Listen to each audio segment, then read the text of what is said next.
I would like to say good morning to our teachers and classmates again.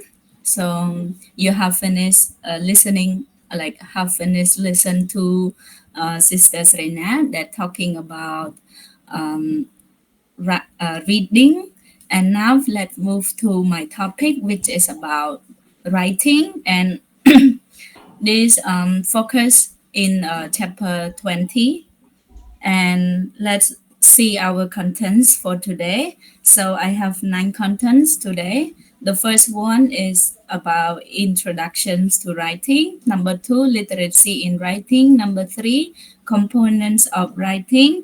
Number 4, approaches to student writing. Number 5, encouraging writing. Number 6, teachers' roles in writing. Number 7, writing sequences. Number 8, portfolios and journals. And last but not least is conclusion. So by the end of this lesson, you will be able to first one understand the role and importance of writing as a key communication skill. You also will be able to explore the concept of literacy and their relevance in different contexts, and then also can discuss the strategies to improve handwriting, spelling, layout, and punctuation. These all like components are very important in writing. And also next, you will be able to examine various approaches to teaching writing, including process focus, product focus, genre based, and creative writing. And you also will be able to highlight the benefit of collaborative writing and strategies to build the writing habit. And you also can be able to differentiate between writing for learning and writing for writing. And you will see detail in my presentation, and and you also will be able to emphasize the teacher's roles in motivating, guiding, and also providing feedback to students. And last but not least, you will be able to utilize portfolios and journals to enhance reflexive writing practices. So this all about my learning objective. So now let us dive into our focus today. So number one, introductions to writing. It said that writing is often overlooked in favor of listening, reading, and speaking.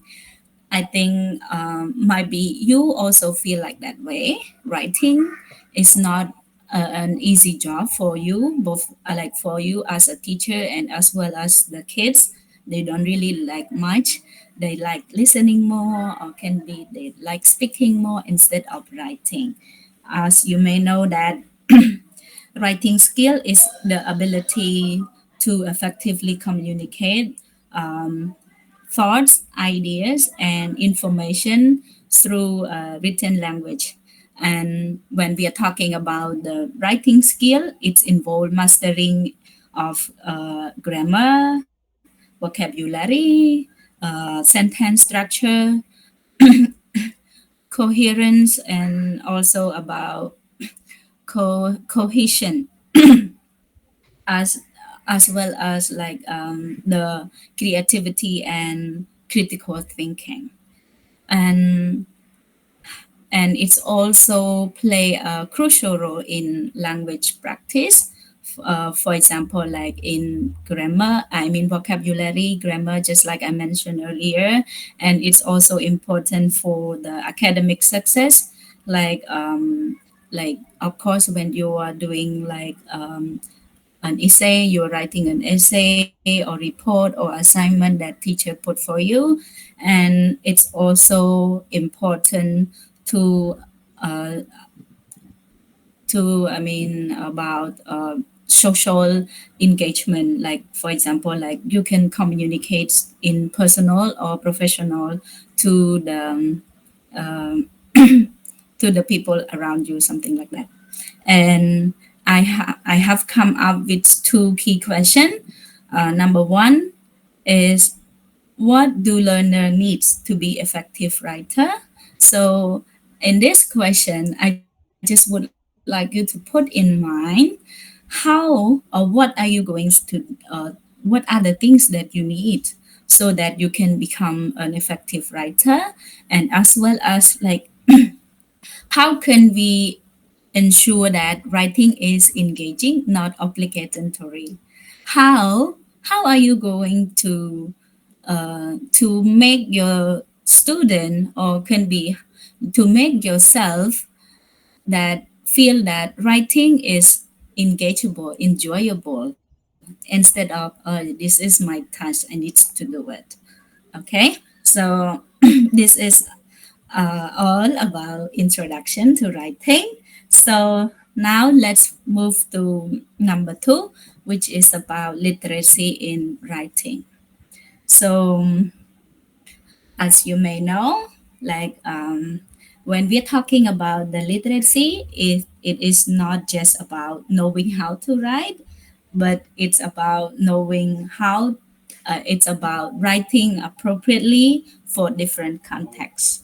In the past, you for like being a literate people, or being able, it means that you are able to read or write or using tool that taught that is taught um,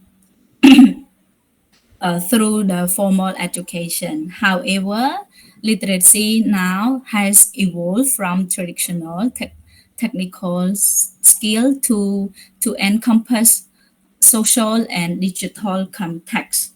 It means that now literature is viewed as more complex, that involve both in social and digital. When we are talking about digital, it's like technology that we use online, and it's literacy, like they said that different contexts required different literacy format. It's like, for example, literacy in academics or literacy in professional at the workplace as well. So it's required different area, different format for that.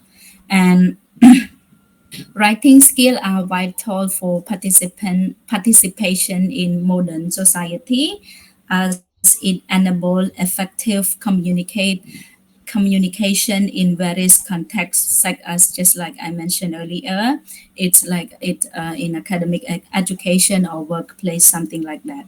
And it support your self expression, critical thinking, and ability to encourage with the digital and professional environment. So let's move to the point three, that is talking about components of writing. Um, the first one, we focus on the handwriting and spelling.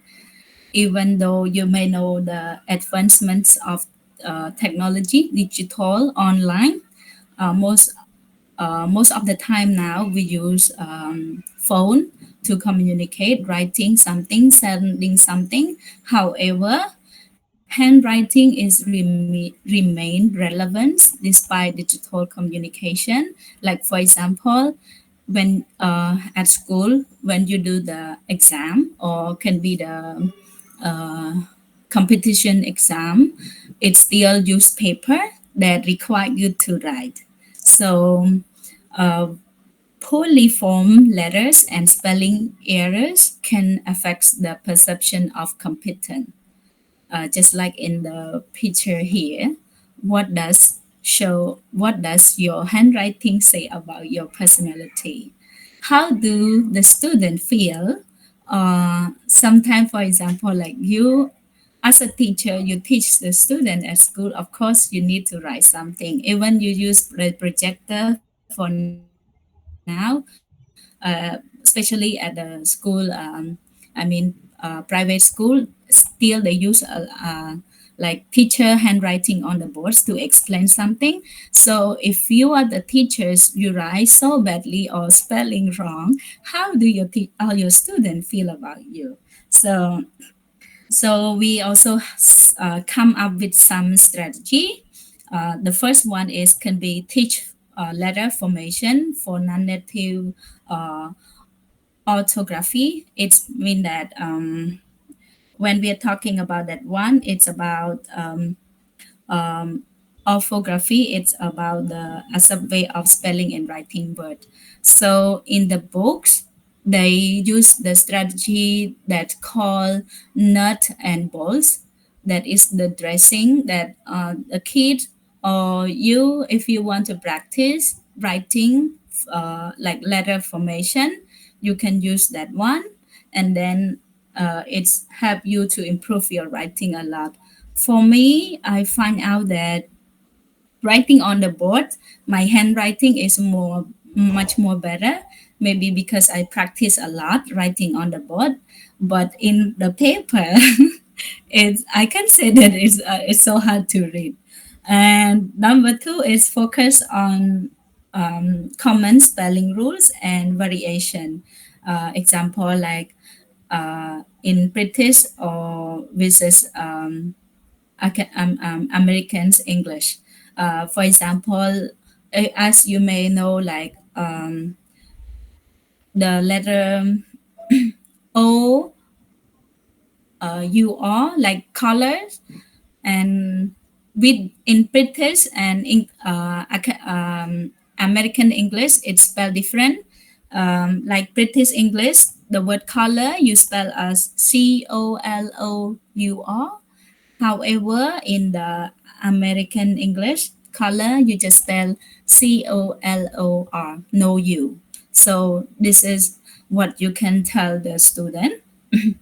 And next, also you try to promote extensive reading to improve spelling so that the student can be naturally in enhanced spelling and familiar with the language norms. So the more you read, the more you know, and so you have a lot of ideas because like you keep reading and then you see how the word spells. So this is very crucial that you can teach the student for that one. So that is the first point. Let's move to the second point, which is about layout and punctuation. As you may know that different writing community follow unique convention. When we are talking about convention, how you are going to make your writing in appropriate way. It's clear to communicate. How are you going to use the punctuation or the format in the writing? And you also when you are using layout and punctuation, it's also like when you I mean it's also related to understanding gender specific layout. When we're talking about gender specific layout, it's talking about like, is it about writing an email or report or CV or those stuff. So it can help you to like clear communication. And here, example that I said earlier, email, letter, or report or article, and use and you need to use the punctuation as well, since it's help in expressing coherence and clarity, make it clear to understand, and as well as the teacher can use can teach punctuation as a reflection of spoken post and tone. I just come up with one example here. The picture here show this is the format layout of the email that is in the formal one. of course, at the top, you might write the word dear Mr. or Miss something, and then after the name, you need to put comma. That is about punctuation. So you need to use the punctuation in an appropriate way. Next, let's move to the next one. It's about text construction. That is also another part of the component of the writing. So it said that effective text construction involve coherence and cohesion. When we are talking about coherence, it's referred to the logical sequencing of idea, how you put the idea in order to make your readers or understand what you are trying to write or to tell in your write in your writing. And another one is cohesion. It's the connecting idea smoothly. So to connect the idea smoothly, it I mean to achieve this, you can use like a pronoun or synonyms or tense consistent. And here I come up with one. With the example, like for example, like in a text you write about John, so you cannot just use the word John all the time.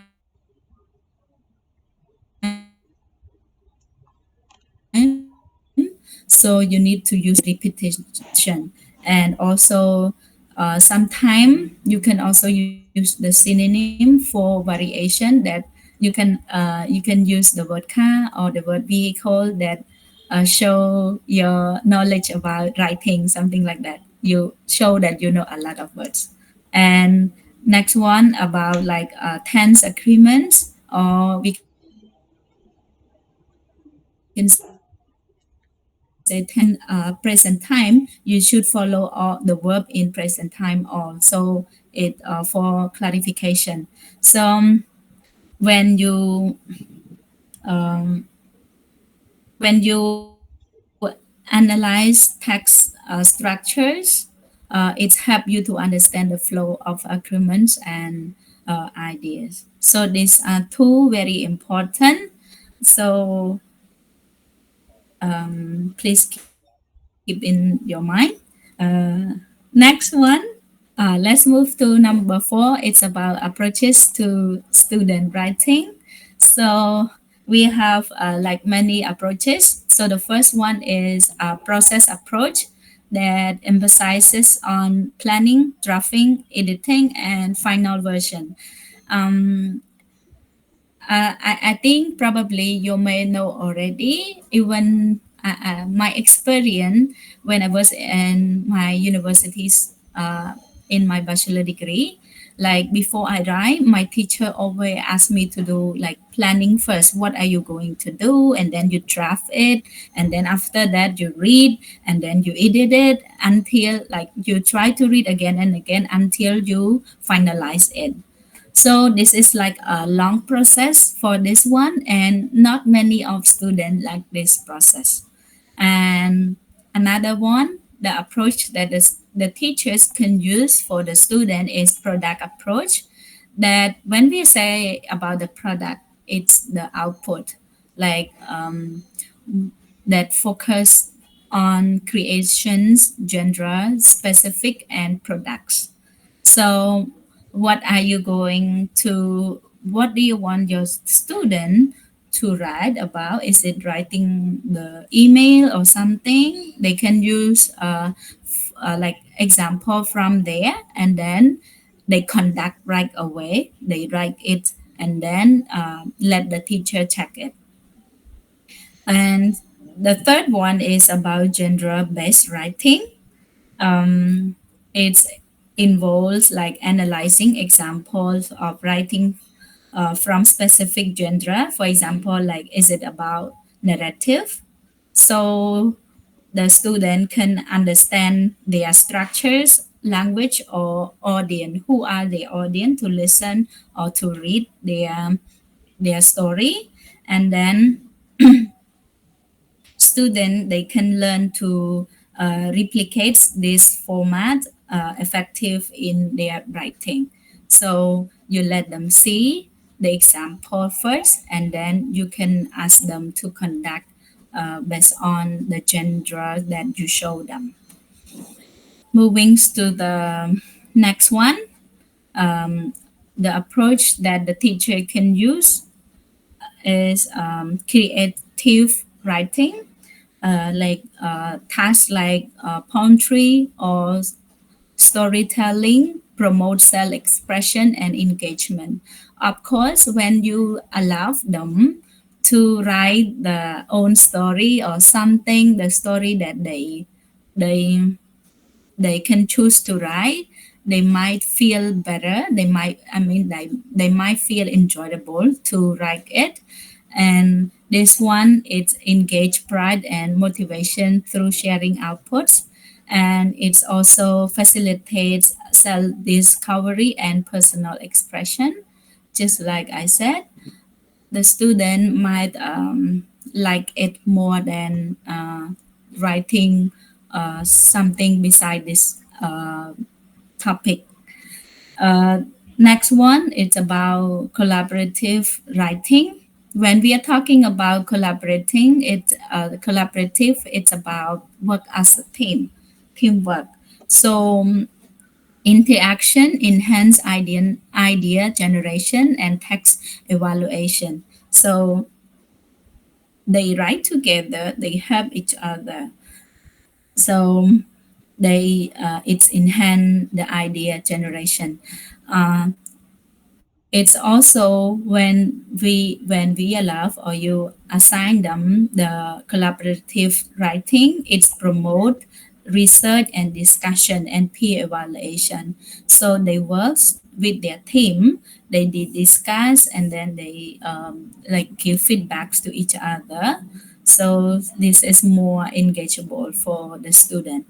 And this approach you can be done in person or can be through online.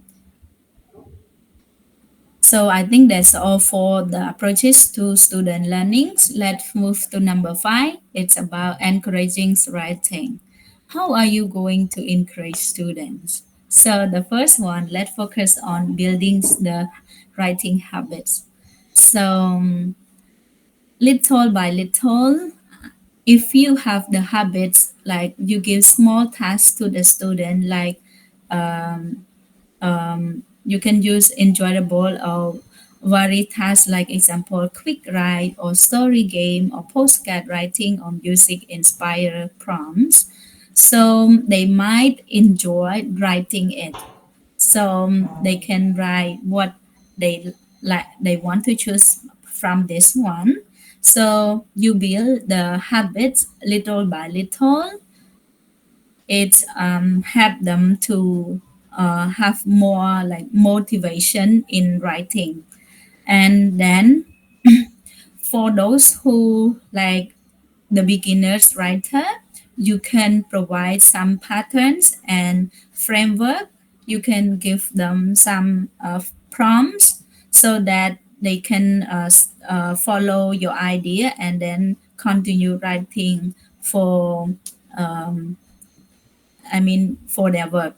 And then as well as doing this one, you need to also offer enough support to prevent writer blocks.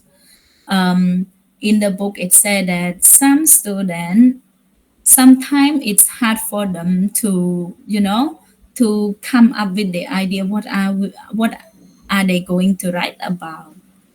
Even the about the postcard writing, but some students they might teacher, I don't know what to write, still I don't know. So you need to provide some like enough support so that they can start and they can like feel to start in writing already. And then encourage regular writing to build confidence and fluency. Yes, you need to tell them, give some tasks to them every day so that they can build confidence and they feel enjoy writing. They might not feel like this is their obligation to write. Okay, so that's all about building the habits. Let's move to another one. It's about writing for learning versus writing for writing. So, what is writing for learning? So, writing for learning is focused on language practice. For example, like the teacher asks students to write 5 sentences using goings to in the future tense. So this activity it help to reinforce the structure and the usage of going to for the future plans. So the student can be able to master the grammar of using going to. However, when we are talking about writing for writing, it's focused more, it's focused on developing writing skill. For example, the teacher asks the student to write a 300-word story about an unexpected event that happened during a holiday. So this one it's include from the beginning at the end and middle at the end. So it focus on the creation, engagement, and descriptive context. So doing this one, they can develop narrative skill, creativity, and audience awareness. So this is all about encouraging writing. So let's now focus. I think this is.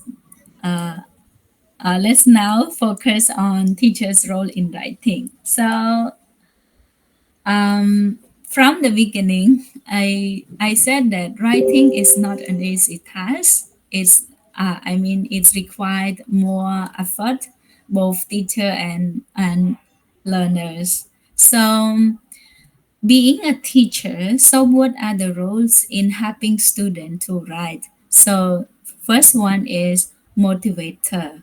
So you engage, try to encourage effort and highlight the activities value.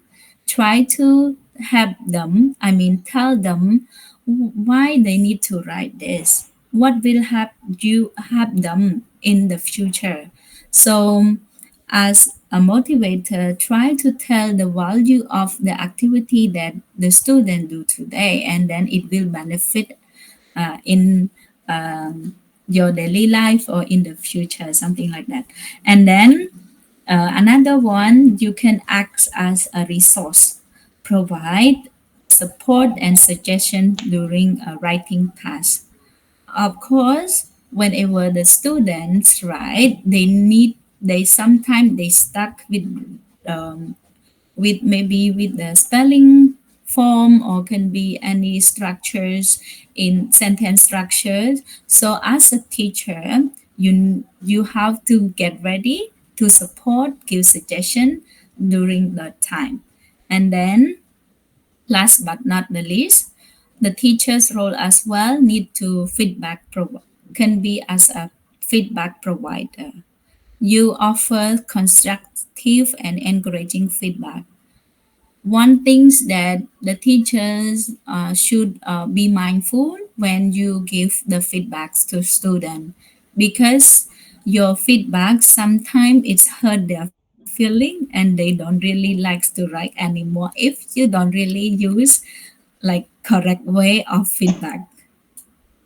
Okay, so I think this is all about teacher's role. And let's move to the writing sequences. They use talking about writing sequences. They use very genres. This is what I picked from the book. The first one is about writing activity. They give the student punctuation practice. In the book, they provide unpunctuated text. When we say unpunctuated text, it's just the text, the whole text without having any punctuation mark. So the student need to read it and then try to put the punctuation in correct way. So if they can put it in a correct way, they might understand what is it in the store, I mean in the writing. And another one is they use coherence and cohesion. Example like Kitty recap. So they offer a scramble story or text and ask students to recognize it logical. It enhances their skill in maintaining flow and logical connections in uh, writing. Sorry, I didn't put the image here, but if you go through the chapter 20, you see how they put the student needs to arrange the story from the beginning until the end. This is focus on coherence and cohesions. And next, they use another strategy is dictation-based activity. They use running dictation. This is about competitive group activity. The student have a fun competitive group activity where one student read a text placed far away and then they dictate it to their partner, promoting teamwork, memory, and listening skill. So with dictation here, it's I feel like it's so funny. Sometimes, of course, when the student read, they might forget something, but this is the process of learning. It's okay. You can learn from their mistakes, something like that. Another one, it's dictogloss, combine dictation and memory skill. It's like they combine dictation and memory as a student, like they listen to the text and then they can take notes and also they can work with us the team reconstruct it and then focus they can focus on the grammar and the meaning as well. So this is about writing sequences that I bring from the book. And next one is about portfolios and journals. Why the portfolio and the journal is important for us as a writer, as a student want to become an effective writer. So this portfolio and journal can help you. So this one, it encourages students to maintain portfolio for self-assessment and reflection. Of course, when you write, you put everything's there. You can read and then you do your self-assessment. Did you achieve your goal? How are you going to achieve this goal next time? Something like that. And then you can use journals to explore writing techniques and document learning experiences. And last but not the least is negotiate feedback expectation to balance support and workload. So you can use this one as your feedback expectation so that you might feel I mean you can get some support or feedback and then feel that this is not uh, I mean not make your work become overload, something like that. And I think this is all about that. um, let's move to the conclusion for now. So as you listen a lot, so writing is more than just a classroom exercise. It's a skill that empowers students academically, socially, and personally. And by integrating this strategy, we can help them to become confident and effective communicators. Thank you so much for your